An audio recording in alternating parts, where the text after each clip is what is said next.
Bonjour, c'est Domi. Jour 50 du défi des 100 jours pour une vie extraordinaire, saison 11. Cette saison, elle est vraiment impressionnante en termes de synchronicité.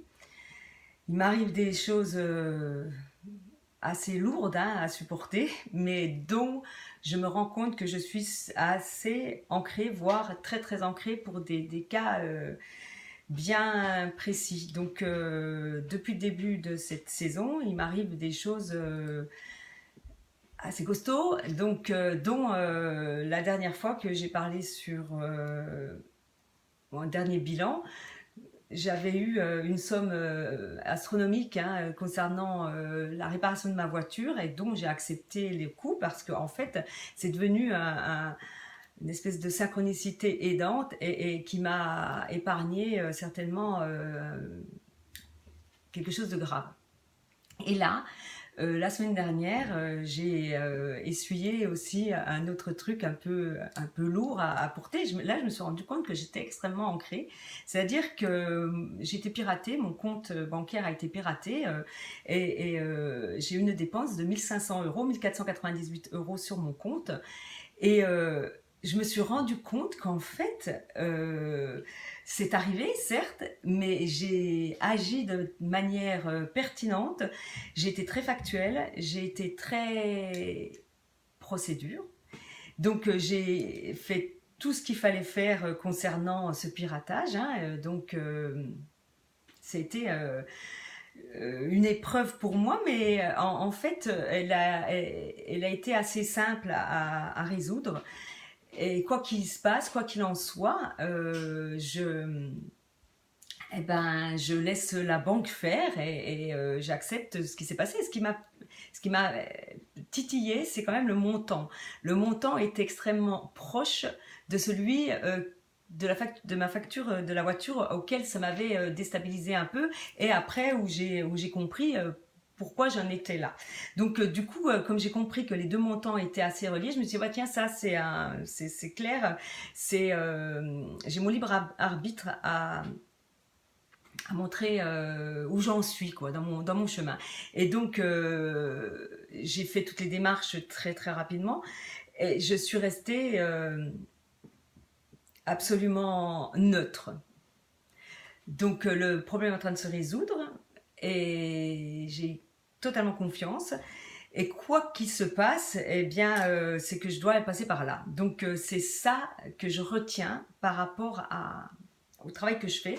C'est cette capacité à accueillir ces chaos, à accueillir ces événements de la vie qui sont relativement parfois lourds de conséquences, mais qui sont bien là pour nous apprendre ce qu'on doit savoir et surtout nous apprendre notre libre arbitre qui envoie des informations à l'univers et qui quelque part montre là où on est. C'est aidant avec au fil de notre travail intérieur, c'est très très aidant d'avoir ces épreuves là parce qu'on voit où on en est. Euh, j'ai donc compris aussi qu'il y a la mémoire collective qui agit sur notre mémoire, la conscience collective qui agit sur notre conscience individuelle. Et là, je sais qu'un peut venir contrecarrer l'autre. Donc, quand on a des choses, quand on a une attention profonde qu'on a envie de déployer, et bien, parfois la conscience collective nous empêche d'aller là où on aurait aimé, mais n'empêche que en étant ancrés nous-mêmes, on peut modifier la conscience collective par le biais de plein de travail collectif avec par exemple des méditations collectives ou des méditations avec des groupes ou se rallier, s'associer avec des personnes qui sont sur le même chemin que nous. Et ça, c'est en lisant Le Pic de l'Esprit que j'en ai compris le sens. Et ce Pic de l'Esprit, c'est mon amie qui m'a prêté ce livre et qui elle a compris que ce livre était aidant pour moi, que ça m'apporterait quelque chose. Et effectivement, je suis vraiment heureuse d'avoir eu ce livre en main. Donc je l'ai lu, c'est un roman qui explique notre chemin qui est dans notre cerveau, hein, notre conscience par où elle passe.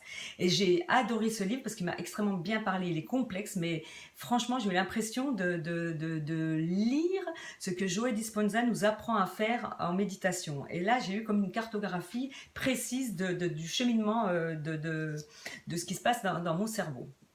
Et j'ai adoré. Donc je suis allée voir l'auteur qui fait beaucoup de conférences et ça m'a amené au fait de m'inscrire à son compte Facebook et puis de me rallier, de m'associer avec un grand nombre de personnes pour faire une expérience sur les synchronicités. J'adore sa façon de voir les choses.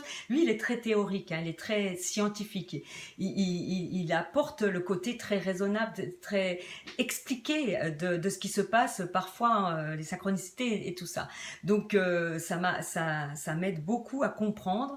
Et j'ai en plus, moi, que lui n'a pas, la part de Joe Dispenza qui lui apporte la part que lui n'apporte pas, c'est-à-dire la part de ce qui est à l'intérieur de nous qui ne peut pas être feindre par feindre, hein, du mot feindre, par la mécanique, l'intelligence.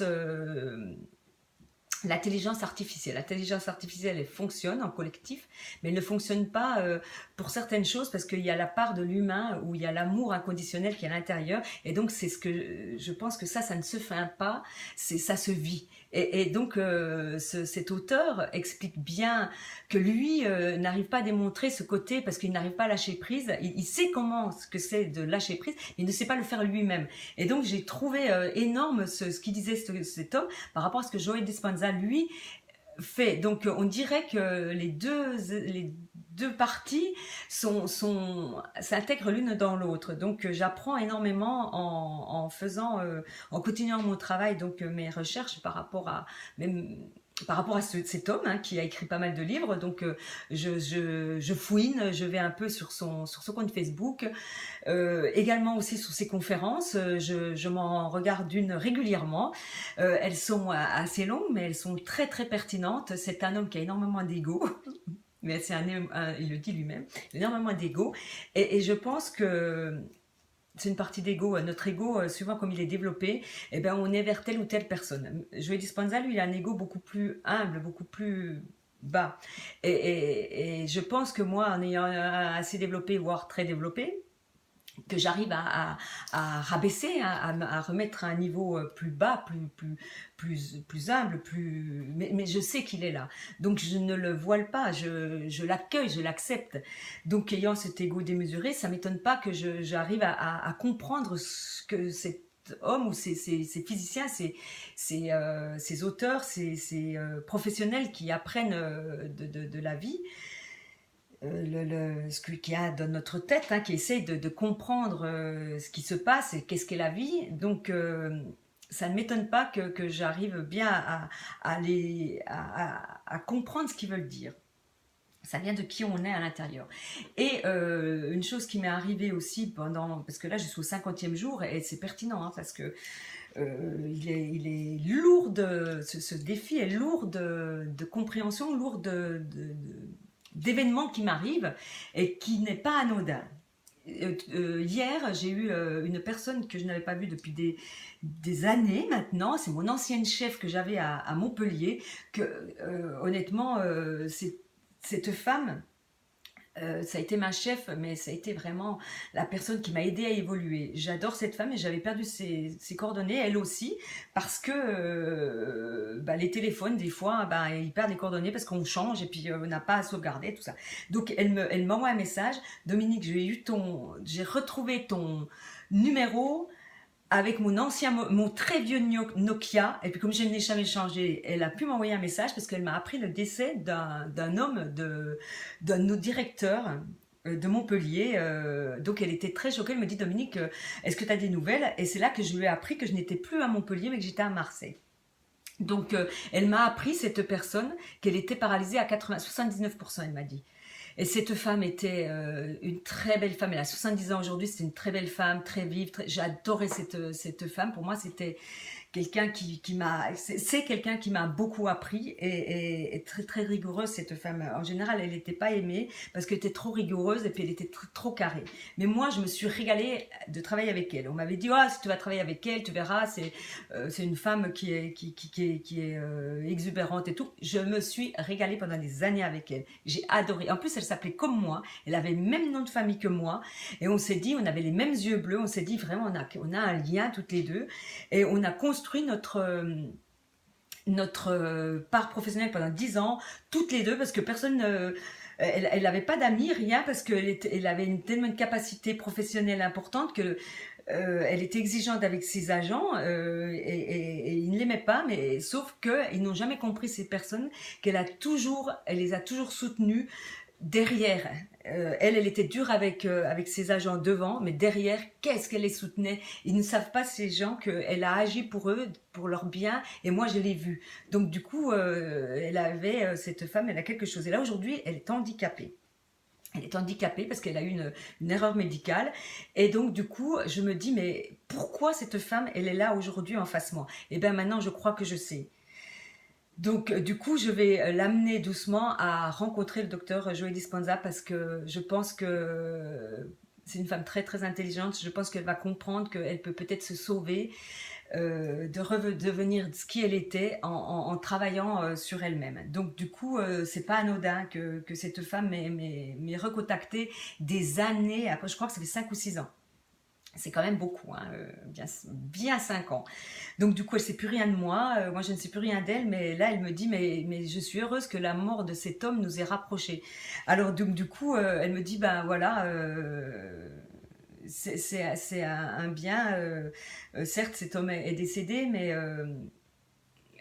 ça nous a rapprochés. Donc voilà où j'en suis dans ce défi qui me bouscule un peu, qui me chamboule, qui casse mes habitudes, qui m'apprend d'autres choses, qui me fait rencontrer d'autres personnes.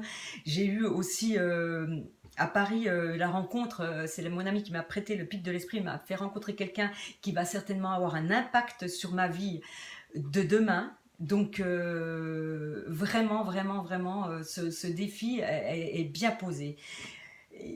J'accueille les difficultés, j'accepte les difficultés qui me fait traverser, hein. Donc du coup je continue bien mes méditations, celle de Joey Dispenza qui est pour créer sa vie de rêve. Enfin, c'est un travail très profond intérieur avec des symboles, donc je suis en train de le faire et c'est pas anodin tout ce qui m'arrive. Donc on va voir, maintenant je passer le 50e jour, on arrive dans la partie du défi extrêmement ludique, extrêmement heureuse, celle qui nous apporte de la joie, qui nous ancre dans tout ce qu'on a appris les 50 premiers jours de ce défi.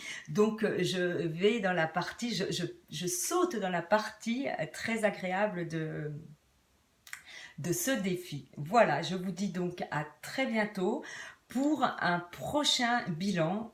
J'en ai fait plus sur le défi en écrit parce que je ne sais pas pourquoi je me vois l'âme d'un écrivain. Donc j'écris ce qui m'arrive, je m'apprends à écrire ce qui m'arrive plutôt que... Je fais quelques vidéos, moi, mais je fais celles qui sont préconisées dans le défi, mais je sais que c'est pour la bonne cause, pour mon futur. Voilà, à très très bientôt.